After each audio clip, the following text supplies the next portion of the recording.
একদিকে টানা বৃষ্টি, অন্যদিকে ভেঙে যায় বেড়িবাঁধ, আর সেই বাঁধ দিয়েই হু হু করে লোকালয়ে ঢোকে জোয়ারের পানি। চোখের সামনে তলিয়ে যায় ঘরবাড়ি, রাস্তাঘাট আর ফসলের মাঠ।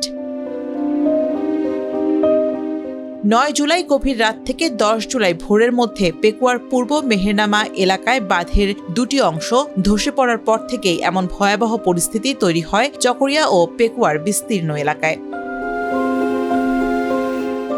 টানা কয়েকদিনের ভারী বৃষ্টি আর পাহাড়ি ঢলে কক্সবাজারের ১০টি উপজেলার ৩৫টি ইউনিয়নের অন্তত ১৫০টি গ্রাম প্লাবিত হয়। সবচেয়ে বেশি ক্ষতিগ্রস্ত হয় চকরিয়া, পেকুয়া ও মাতামুহুরী।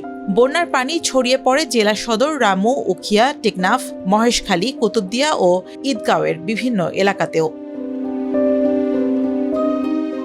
১১ জুলাই থেকে বৃষ্টি আগের চেয়ে কিছুটা কমেছে।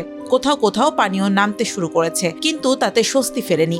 ভাঙা বাঁধ দিয়ে এখনো নতুন করে লোকালয়ে ঢুকছে জোয়ারের পানি, যাতে মানুষের দুর্ভোগ পৌঁছেছে চরমে। শত শত বাড়িঘর, শিক্ষা প্রতিষ্ঠান আর গ্রামীণ সড়ক এখনো পানির নিচে। অনেক এলাকায় বন্ধ বিদ্যুৎ, বিচ্ছিন্ন যোগাযোগ। বিশুদ্ধ পানি, শুকনো খাবার আর প্রয়োজনীয় ওষুধের সংকটে দিন কাটছে পানিবন্দী মানুষের। ডুবে যাওয়া সড়কের কারণে জরুরি রোগীদের হাসপাতালে নেওয়াও হয়ে উঠেছে কঠিন। আজকে সারাদিন খাই নাই আমরা, কি করছি বুঝিনি। রাত্রে পানি উঠে গেছে, চুলোর মধ্যে আগুন ধরাতে পারিনি। এগুলো নিয়ে ভবনের মধ্যে কোন রকমের খাইয়ে বাঁচতে হবে আমাদের। বন্যা উঠে গেছে, এখানে মানুষের অধিকাংশ মানুষের ঘরে বন্যার পানি ঢুকে গেছে। বন্যার পানি ঢুকার কারণে মানুষ রান্না বান্না করে খেতে পারতেছে না।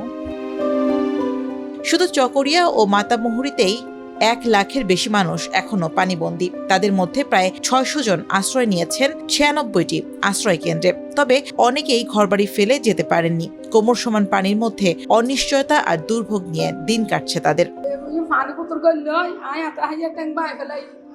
তারপরে কি আস দুয়ারি নেন দুফিয়াটার কিছু নাই, এক গালা গালা পানি আস করে হড়া গরুচল হড়া কি হড় হন্যের ঘর দুয়ার মেজি কিনা হয় এক চিনা পানি।